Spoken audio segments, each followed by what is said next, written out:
everyone, it's Laura here from Laura's Creative Pages and Cards, and can you believe we are now at our 29th card for this series of 31 cards. We're making this really fun, wishing you a happy birthday card. I love the blues and greens together. So we need our card base here, which is on the landscape. Then we need the presents paper, which is cut at 4 by 4 inches. We need this lagoon piece strip here, which is 1/4 of an inch by 4 inches. We need the green apple strip, which is 1 1/4 by 4 inches. Then we're going to need this sapphire piece of card here, which is 3 1/8 by 2 3/8. And then the white daisy piece here, which is 3 by 2 1/4. Plus we need this green apple piece, which is on the light side, which is 3 1/2 by 1 1/4. And that's for the happy.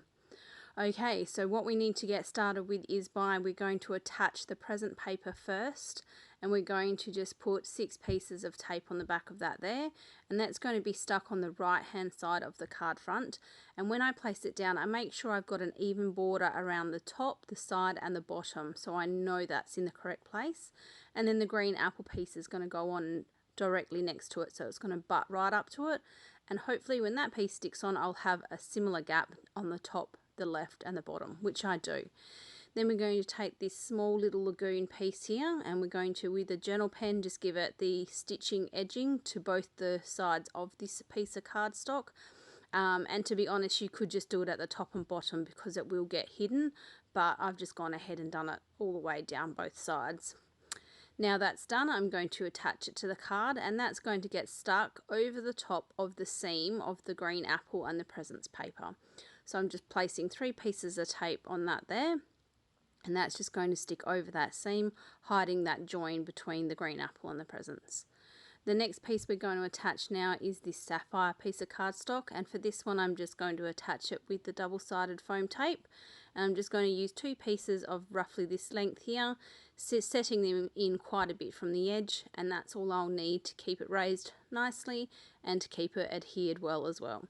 So I'm just going to place this piece as I'm showing you here, and as long as it's straight, I'm ready to press that on down. Okay, now it's for the stamping, and we're going to stamp the wishing you A and the birthday in the green apple, and I'm just going to attach them to the top and the bottom. Well, I'm going to stamp them to the top and the bottom of the white daisy. Of course, if you don't have green apple, you could most definitely just stamp this in black, or you could even stamp it in a lagoon or a sapphire, having a contrast. Either way, all of those would look really good. Okay, so I'm just grabbing the birthday here, and I'm straightening that out on the block, and then that's going to just fit down in the bottom right hand corner of the white daisy card. Okay, so again, this is another really simple card that we're leading into the end, but it's still a really lovely card. Okay, so the happy is going to be stamped in black on this green apple piece, and don't forget we're stamping this one on the light side, just so that it's contrasting to the dark side on the underneath of the card. So I'm just going to stamp that on there, so that I've just got the outline on the green apple. I'm going to use the scissors to go ahead, and I'm going to just take each piece off, each letter off, and then I'll go ahead and fussy cut each of those ones out nice and neatly. But with the magic of video, I'm just going to snap my fingers, would you believe it? And I'm going to have my pieces all cut out. Okay, so let's bring in the card as we're just about finished. I'm just going to stick this wishing you a birthday. I'm wishing you a birthday. I'm going to stick that here in the center of the sapphire piece of card, and then each of the individual letters that were cut out, they're going to be stuck on to the center of that. Before I do that, I'm just going to quickly add on the journal border. Okay, perfect. Now we're just going to attach each of these letters to this center of the white daisy. So I'm just laying them out. Again, I like to do this because I just like to see exactly where I want each of the pieces.